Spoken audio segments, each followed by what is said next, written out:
Greetings, fellow humans, and welcome to Sam and Max Hit the Books. I'm Max. Hello, I'm Sam.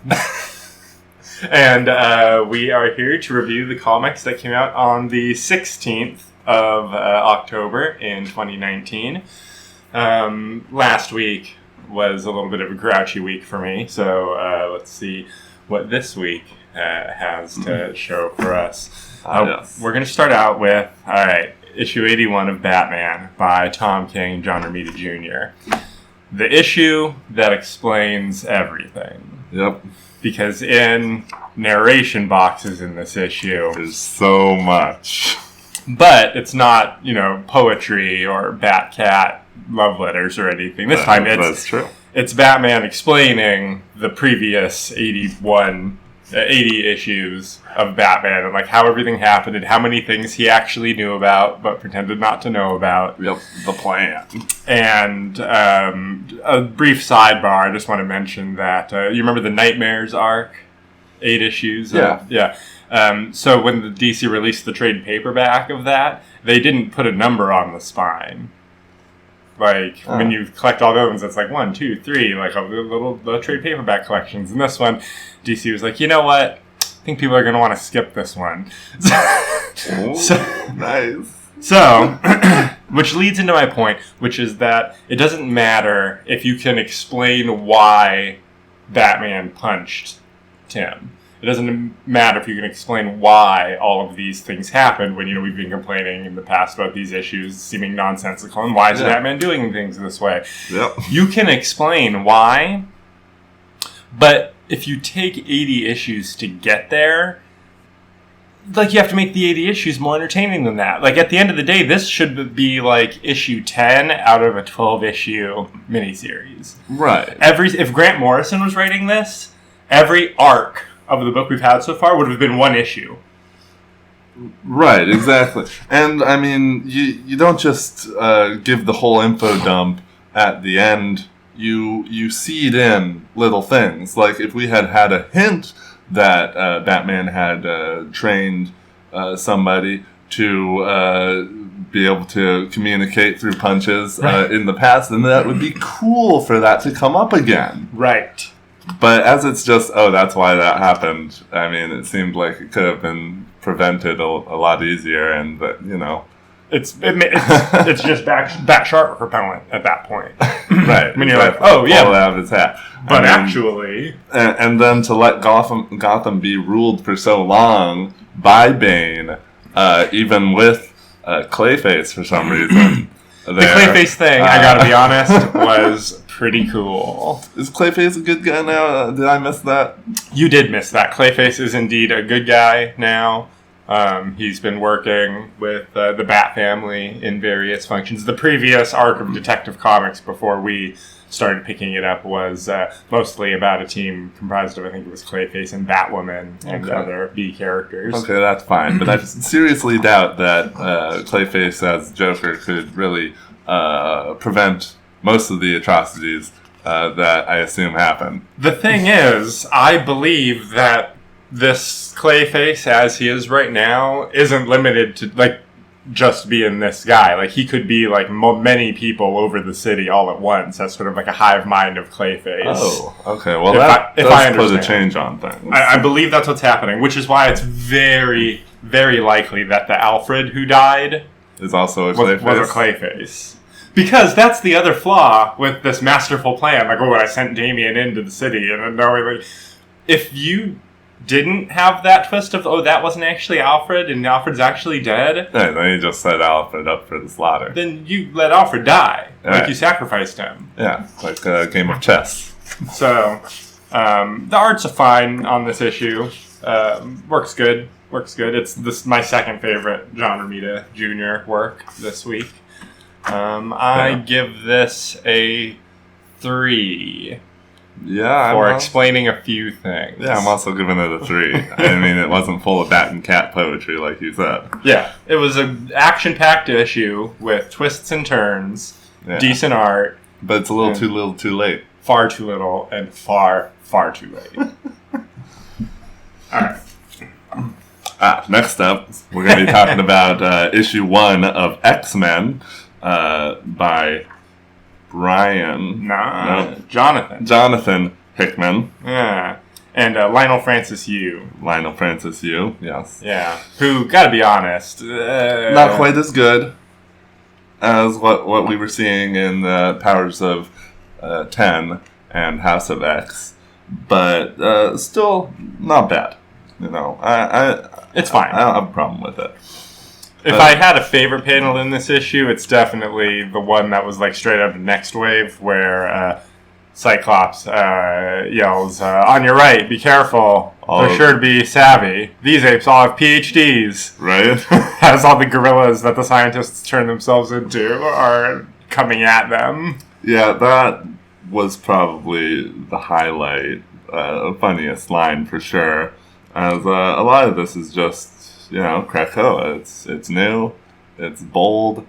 It's Earth not just like on Earth. Yeah. It's not just on Earth. They can put hives of Krakoa everywhere. That's the other really interesting thing, is that they decided the summer house is going to be on the moon. Cyclops has a moon house now. He has a moon house with all of the family there, and Wolverine and... And I continue to be worried about Wolverine in the Hickman run, because so far, Wolverine, in every single... Like, going back to his Avengers run, because Wolverine was on the Avengers when Hickman was writing it, his only discernible character traits for Wolverine appear to be violence and beer. Yeah, that's true. His thing is drinking until he has to kill somebody.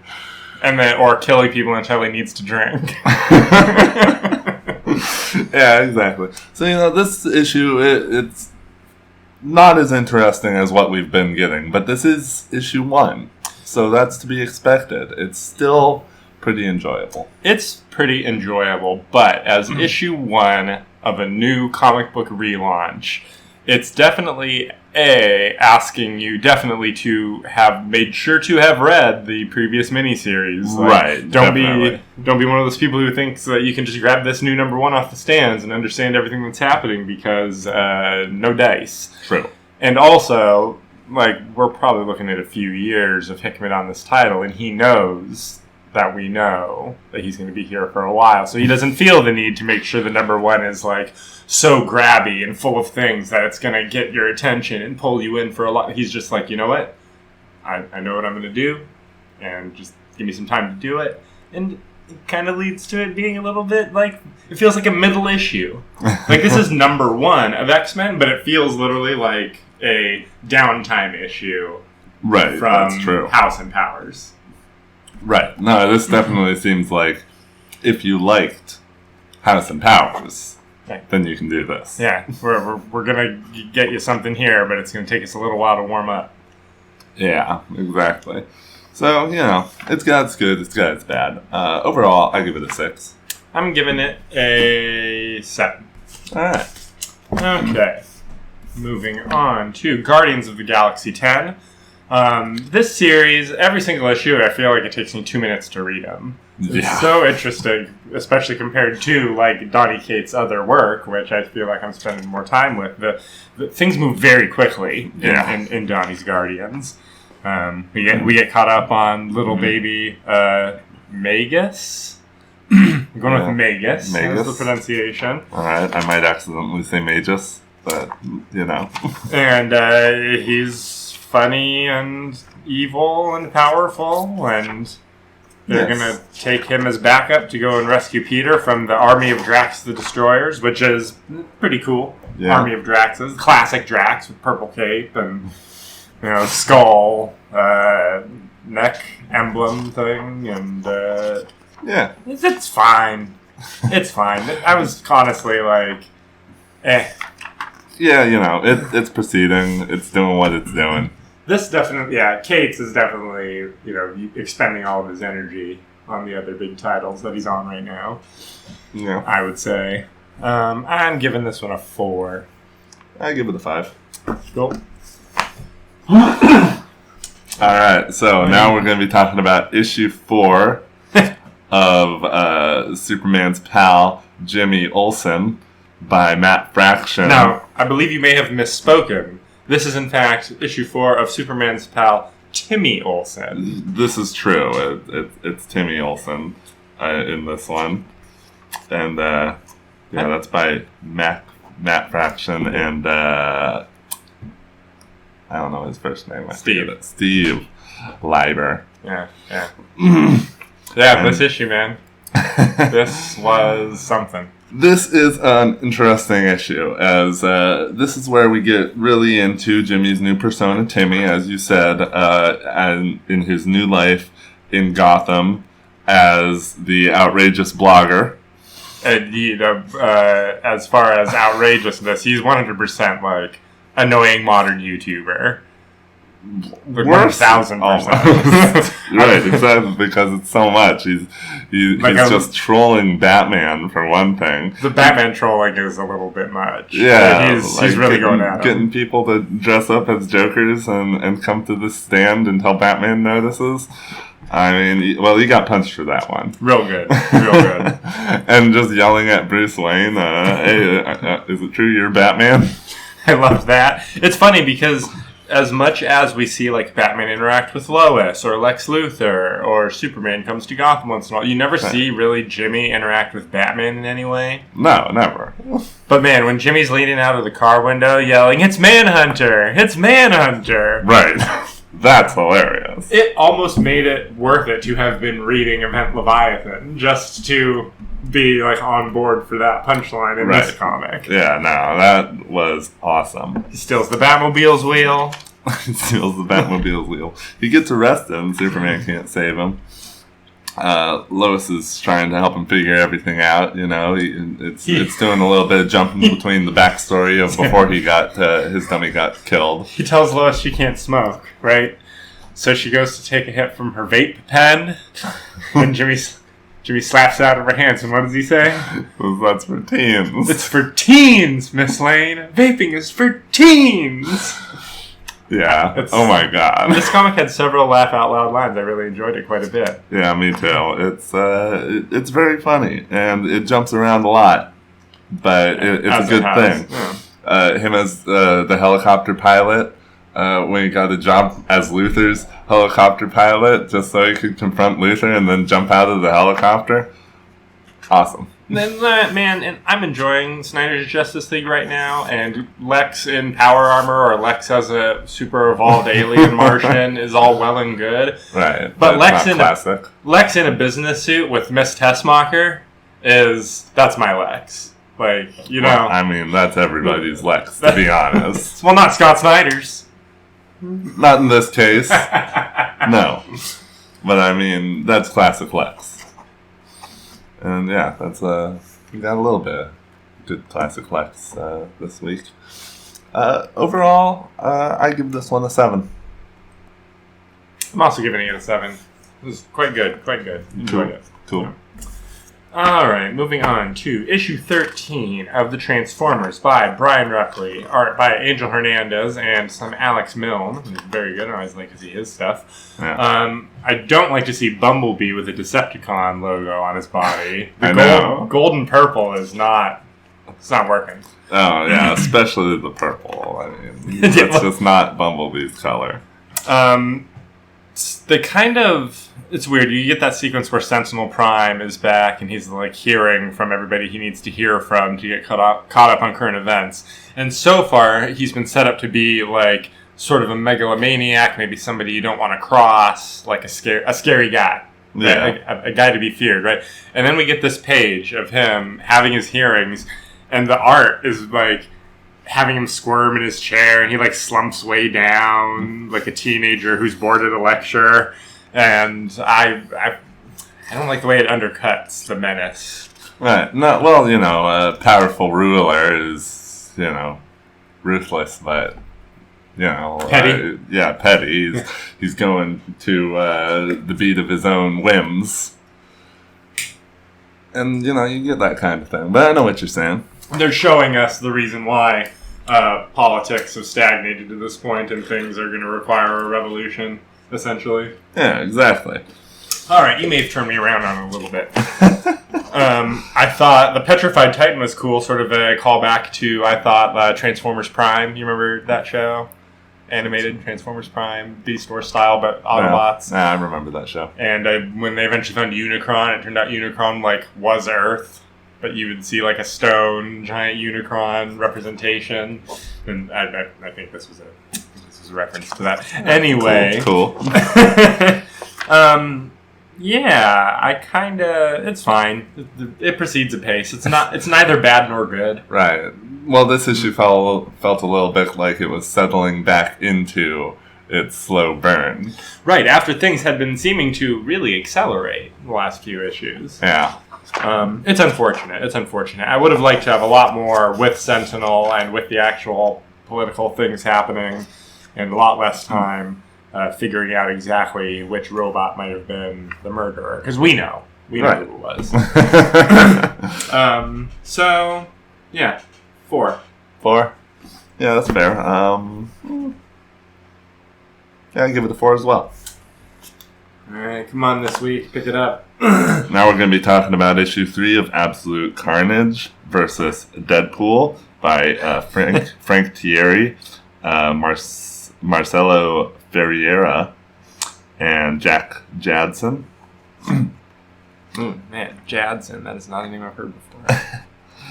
Yeah, the art's pretty good on this one. It's very violent, which is cool. The Deadpool and Spider-Man back and forth is pretty entertaining. I have a question for you. Yeah. What color is Venom?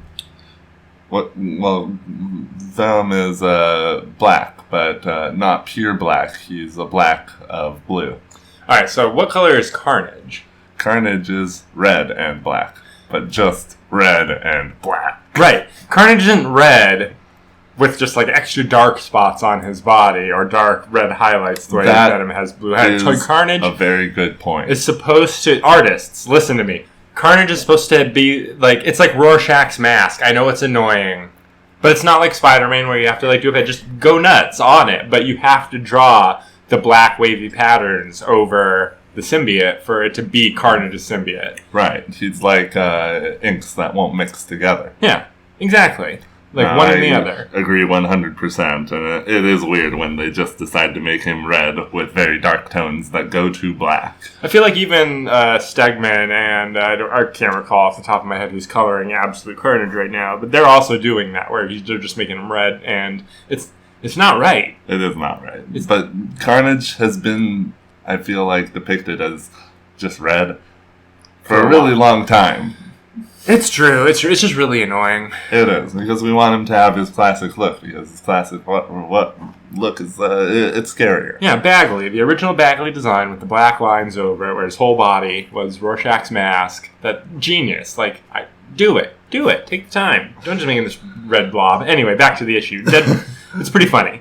Yeah, it's pretty funny. I love that Deadpool blows up his own spine. He puts dynamite in there. Yeah, he had to, like, get in there and put the dynamite in there. Right, definitely. At first, I thought he might have removed his spine and just put something else in there. Imagine if he had, when he had walked in to do the exchange, he had been, like, wobbling, like, his whole upper body, like a Stretch Armstrong. Right, that would have been great. This was still pretty good. Right, yeah. Can't take the risk that Carnage would notice the codexes weren't still there. Exactly, and send some doppelgangers out to go fetch it wherever he hid it, because it seems like they can smell him. Old Wade thought of everything. He did. And, having Spider-Man nurse him back to health, very funny. I really am surprised. Especially after the Ghost Rider series, and because Deadpool is invincible, I really thought Carnage was going to get the codexes. Yeah, me too. So it was a pleasant surprise that Deadpool got the win in his mini, even though, Yeah, and then we get, like... whether any of this is actually happening. Yeah. Yeah. Spoiler alert, Spider-Man lives. Yeah. Exactly. Nah, it's very enjoyable. I give it a 7. Yeah, pretty good tie-in. I'm also going to give it a 7. Better than any tie-in we read for War of the Realms, that's for sure. Oh, yeah. All right, moving on to issue 4 of the Orville. That's part 2 of the World of Avis storyline by David A. Goodman and David Cabeza. Part 2 of 2. Part 2 of 2, because it seems like there are going to be 2s. I'm cool with that. Yeah, that's nice. Do a 4 if it was going to be a 2-part episode. Because that's what this is. Like, yeah. It's very interesting to me to read this compared to like some of the Star Trek comics I've read, because every time I read a Star Trek comic, it's always very off. It always feels very much like they're trying to do things in the comic that you wouldn't necessarily do in an episode, maybe because, infinite budget of a comic book for special effects. Oh, yeah. This Orville comic, like, so far, with 2 storylines in, is so exactly like watching the show. All of the voices of the characters are exactly the voices of the characters because this guy writes on the show. Like, yeah, these are basically unproduced episodes. Right. This is one of the few things where I actually, I hear all their voices as I'm reading their lines. It all works, and the art is exactly what it should be. It's not too stylized. It's not trying to take things in a weird direction. Everybody is recognizably who they are. Right. No, it's so clearly trying and succeeding to just be the Orville in a comic book form. And it really, I don't know if I mentioned this when we did the previous review, but it really seems like they wanted Stellan Skarsgård to be the guy of the Avis worshippers, because that's who that looks like to me. Yep. And that might just be my brain doing that when so many of the characters are modeled on real people that I see, and then when the artist is making up their own, it's like, I'm going to try to also assign them. Well, it almost feels like they're taking real people, and it's like, this is the person we would like. Right. That's how they're doing the infinite budget. They're just casting whoever they want.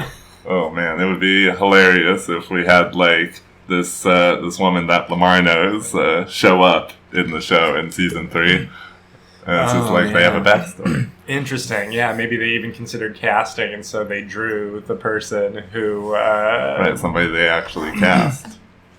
So essentially the review is, it doesn't matter, do you like the show The Orville? If you like it, this is a read. If you don't, it's not. So I'm giving it a 6. I'd give it a 7. Cool.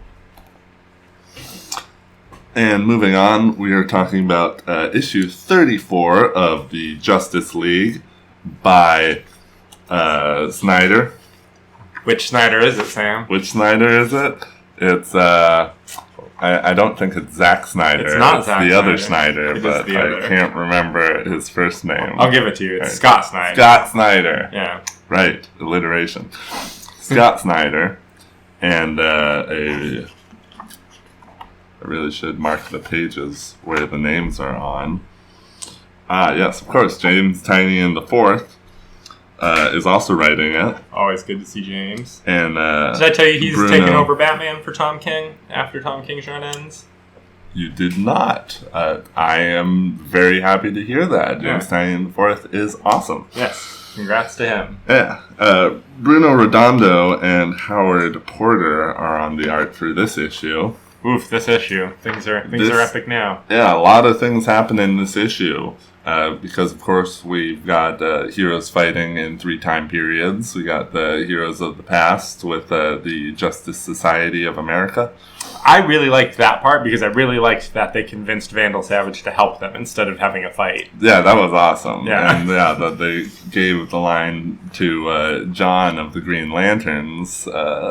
Pretty cool because he's not highlighted very often as doing, being great at his job. Yeah, John's the man. Everyone loves Jon Stewart. What are you talking about? Well, I love Jon Stewart, but I feel like usually he's just getting beaten up, like in this run, or being taken over by the Ultraviolet Lantern and stuff like that. That seems so long ago. When he showed his ring, and was it this issue or the last one, and they showed how it's still embedded into his finger, like it's just part of his finger. Oh, that was the last issue. I forgot that had happened with him. That's real weird. That is real weird. What are they going to do with that? Yeah, hopefully something. Yeah, we got them in the past, and in the future we got Commandy. He's brought in all of the alternate timeline heroes to help out, and we don't get as much Batman Beyond. He's just in the background. So mad. Disappointed, not mad. Right, disappointed because they just tease him all the time. But some good ones because we have Green Lantern and Superman from Kingdom Come are there, and I think on the other page, Booster Gold is there. Booster Gold is there. He's great. There's Jonathan, probably a little bit farther from the future after he's been with the Legion of Superheroes for a little while. Right. But most fun to me was adult Damian Wayne Batman from Batman 666 from the Grant Morrison run. Oh, nice. That is cool. He's dubiously powered by demons. Oh. Well, all right.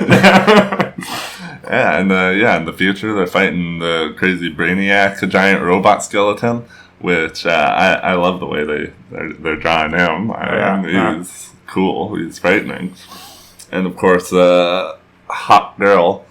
That's the one thing that it's just so telegraphed the way things are going to go wrong.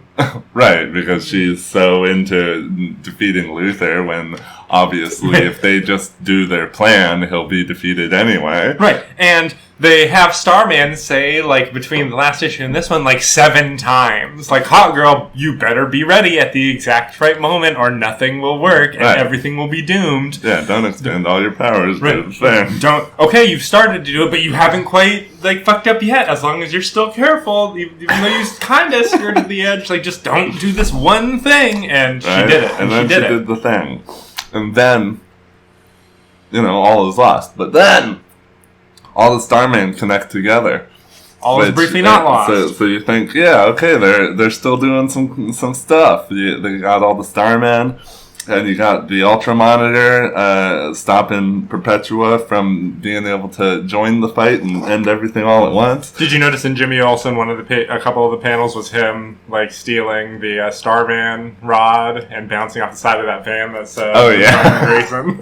That was also funny. Anyway, but yeah. But no, it's not enough. They're not able to do it. Luther stakes her like a vampire. Yeah, he stakes Hot Girl, god dang, and Starman, he loses, and the world has sided with Doom.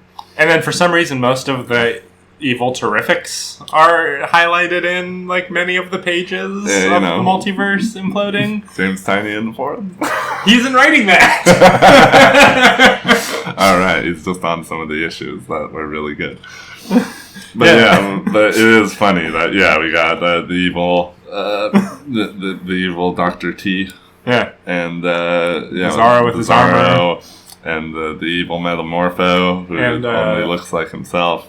Yeah, Disposable Man. They're all here. Yeah, it's weird that it's like some other. I don't know what book we're not reading that has these 3 characters in it. Like Nick Fury isn't appearing in a book apparently. Right. I guess that. I'm guessing that's Deathstroke in some way. Right, but he's siding with evil. Yeah, and one of them is, of course, John's kid, who's obviously not going to be siding with Doom. That kid isn't going to be around after this run. Like, he's like a figment of the World Forger's imagination. He's stuck around. No, definitely. He's probably the key to everything. Yeah. And now you mention it, him and Jarro are going to team up in some way. That's going to be... Well, I'm kind of hoping Jarro does stick around. He's awesome. That is never going to happen. But yeah, that's where we leave this one with the cliffhanger of Perpetua has won everything. A lot happened in this issue. It was pretty good. I give it a 6. It was pretty good, pretty entertaining. The art was fine. The story really feels like it's going somewhere. Yeah. I think 6 is right. Cool. All right. Moving on to issue 4 of Absolute Carnage. That's by Donny Cates, Ryan Stegman, J.P. Meyer, and Frank Martin. And we're almost done. Goddamn. Stuff is looking bleak, but man, let me tell you, when Eddie...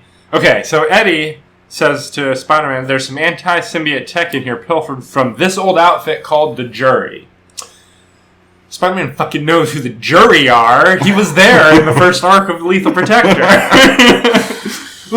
It's a good point, yeah. Alright, so, moving on from that minor quibble, when Eddie puts on the Jury glove, I'm really disappointed he didn't put on a full, set of armor from the Jury. Yeah. But when he decided, fuck it, I'm taking Captain America's shield with me, and walks out there, and it's just once I can pretend to be a hero for 10 minutes. Oh, yeah. Eddie's pretty good in this issue.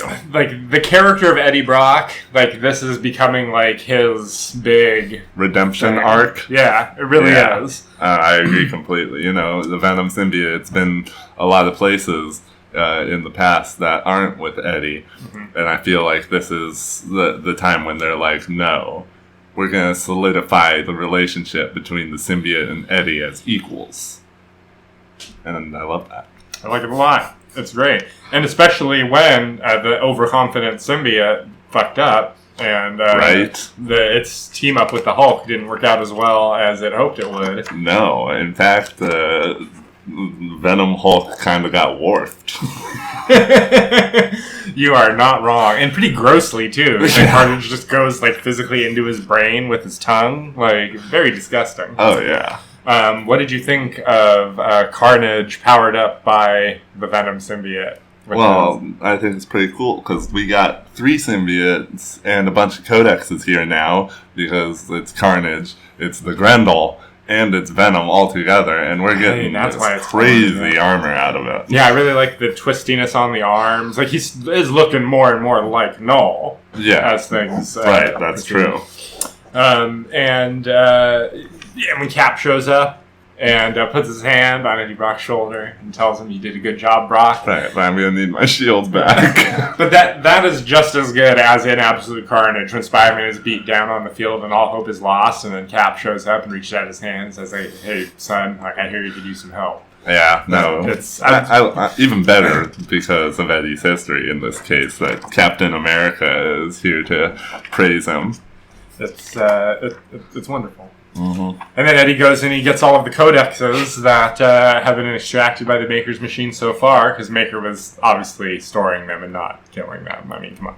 Right. And I guess like enough codexes together adds up to a full symbiote. At least one whole symbiote that he just makes look like Venom and grows some wings. And I'm very curious now as to whether Cates might try to return a little bit closer to the old status quo after all of this, and the symbiote no longer having an internal monologue, if Venom in fact is going to even have the same symbiote going forward.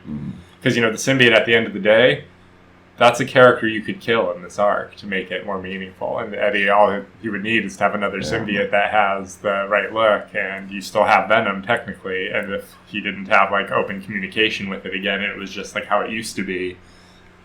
That's see. Interesting. We'll see. Because this one doesn't have the white palms that the webbing comes out of. Because it was never on Spider-Man. Right. Very interesting. We'll see. We'll see where it goes, but. For now, this series continues to be very good. I don't know. I mean, we'll see where issue 5 goes. I don't know if it's better than Maximum Carnage yet. I know. Because, Maximum Carnage is fucking nuts. Right. It's the aptly named. It's the Maximum Carnage. So many innocent people die in Maximum Carnage. It boggles the mind. Right. It is truly a killing spree. But I liked this a lot. I really liked this a lot. I'm giving it an 8. I give it an 8 too. I think that was the highlight of the week overall. All right.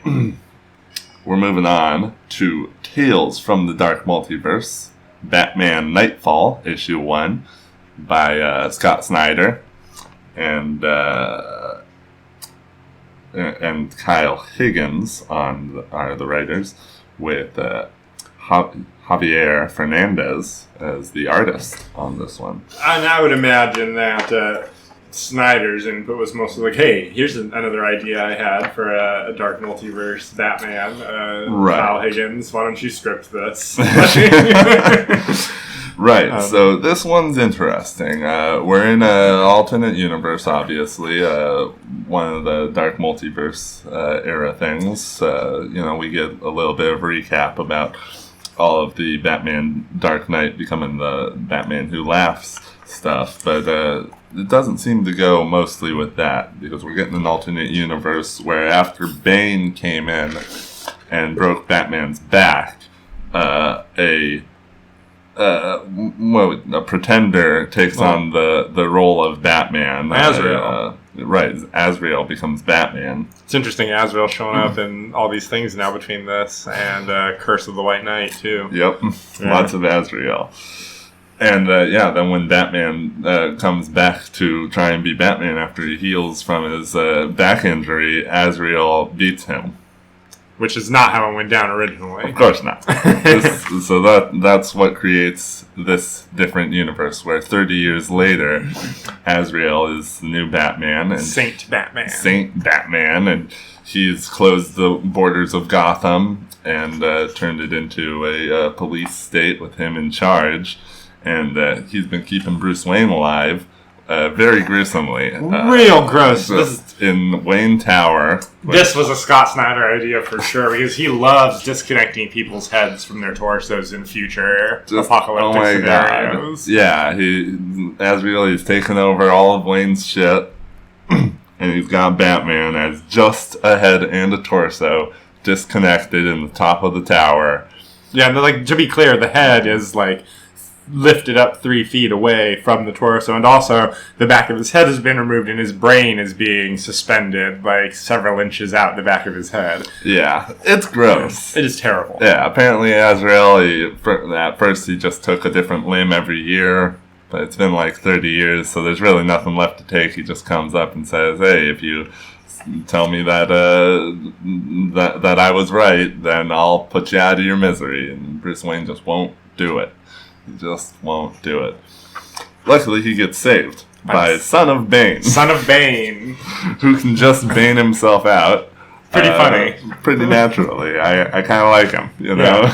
Yeah. As a youth that can just become Super Muscle Man. Pretty cool. Yeah, I'm into it. I like, he seems very rubbery. Yeah. Yeah, and then they managed to save Bruce Wayne.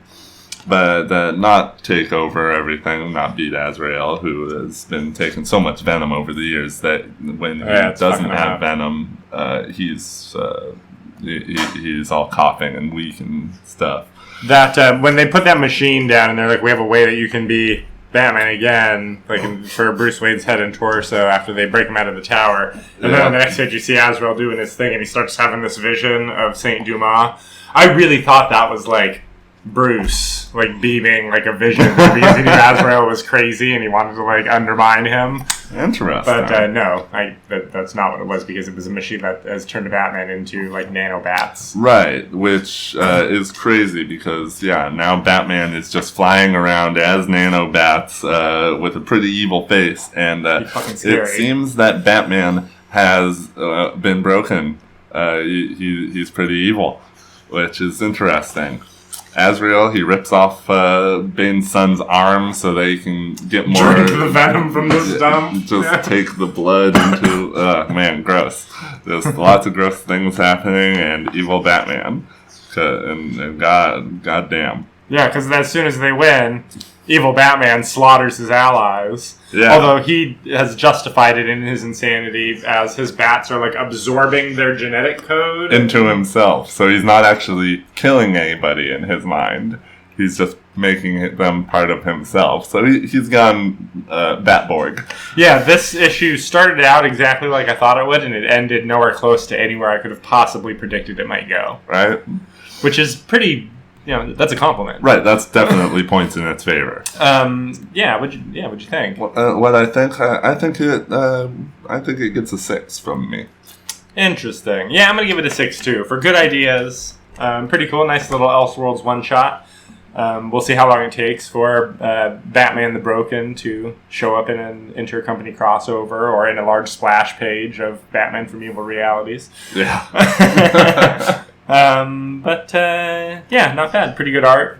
Well illustrated throughout. I think 6 is right. It's an interesting thing. We are going to close out the week with the third and final issue of Superman Year 1 by Frank Miller and John Romita Jr. With Danny Miki and Alex Sinclair. And the way it went with this series for me is basically that first issue was pretty good. Yeah. Second issue was very good, and I thought this issue was really good. I thought, this was pretty good. I don't know if I'd give it a really good. I do have, it's a bit of it annoys me a bit, the repetition. The narration repetition of everything. And I can totally understand that. Yeah, narration, and the characters were then doing it too in their word bubbles.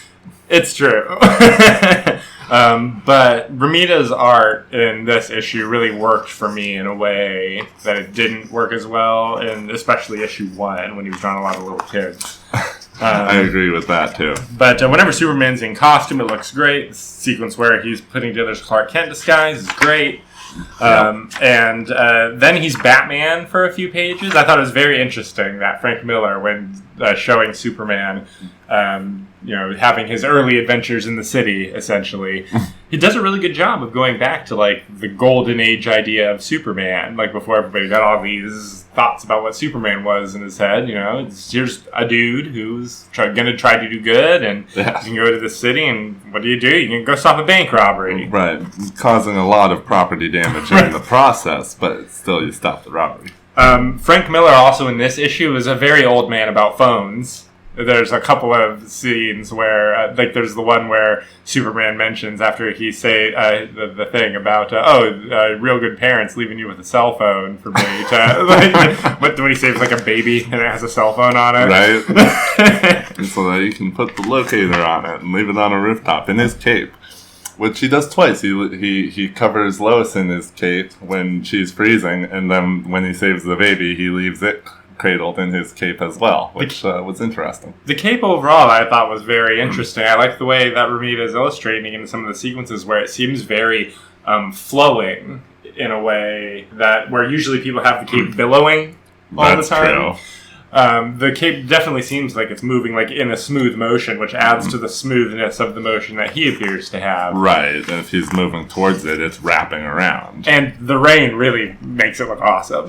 Yeah, well, that's just a great panel page altogether. And then, there's so much in this comic, because then Frank takes a few pages to... Oh, did you feel like we were missing a page when we got to the sequence between... Superman and Luthor, when Luthor walks out onto the rooftop, because Superman immediately yells, "You're a damn liar," and Lex hasn't said anything to him. I was very thrown off by the abruptness of the conversation, and I went back and forth a couple of times, and I guess it can kind of make sense the way it's written, but... I think that Superman was just accusing him. Of what?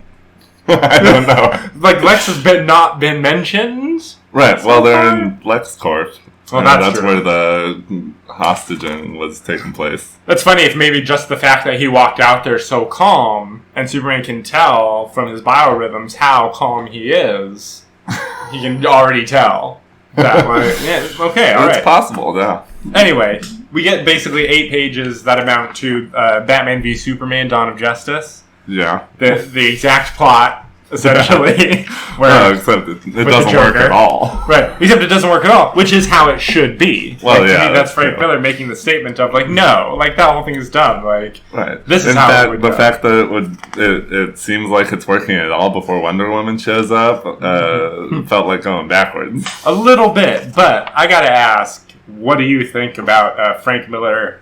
Batman the asshole and his constant stream of trash talk. He seems really immature. But this is young Batman. It is indeed young Batman, and that is Frank Miller's young Batman and how he talks in other comics as well. It is very funny. It really aggravates some people. Yeah, it's kind of ridiculous, but I just went with the flow. But then Wonder Woman shows up and everything's cool then. Yeah. And they just tie up Lex and make him reveal everything, and now he's going to go to jail. Right? The lasso, that was funny. I definitely enjoy how quickly Lex is taken care of. And, and his whole stream of, "These are my crimes," also very funny. And, and then Superman finds out Kandor is still around and Brainiac's got it, and he does not waste a single second. He immediately takes off, and... we started with him launching to the planet, and we end with him launching away from the planet under his own power. Right, and this is in this book, Superman, he doesn't need to breathe.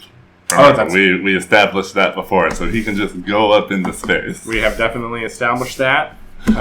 We even established in this book a little bit of how Superman would end up being such a lackey of Ronald Reagan during Dark Knight Returns, because the Superman is a little bit of a naive guy when it comes to world politics and helping people out and the things that you should be doing. That's true. And how about that cover, Frank Miller, man? I love the cover. So glad I got the Miller covers on all 3 issues. I got the chins. The chins. So, I really liked it. I'm giving it an 8. That's cool. I give it a 7. No, actually, I do give it an 8. I was I would give it a 7 if it weren't for the art and how well it works with this large size and how the size well is great. It works in this issue. That does boost it up to an 8 for me. Joker's in this comic. Joker is in this comic. He's interesting. He seems a little bit lower level on the villain scale because it's the young Joker. He's like proto-Joker. Right. Right, yeah. But pretty good. So that's it. That's everything for the week. Thank you so much, everybody, for listening, for sticking with us on this marathon session. Please hit like, subscribe, and we will be back in the very near future with even more comic reviews. And we hope that you will be listening, fellow humans.